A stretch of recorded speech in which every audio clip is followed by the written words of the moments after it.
чисто статично положение за сините. Да видим дали този път ще се получи нещо. След това центриране на Христо Йовов. Да, гол!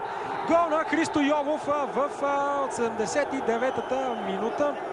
Ето сега повторение на ситуацията. Наистина никой не игра с топката. Чворович като че ли очакваше някой да засече това центриране. В крайна сметка топката се озова в мрежата. Христов. Добре се поведе топката. Много хубаво двойно между Георги Христов и Дениран Ортега. И да видим, това трябва да е точно така.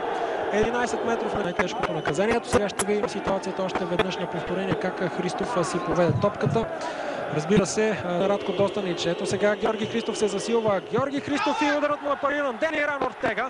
Обаче при добавката прави вратарят на перничани безпомощен. Георги Христов сгреши.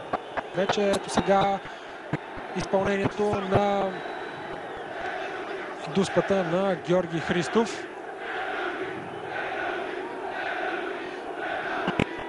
Ето още веднъж забави се Христов, след което Чворов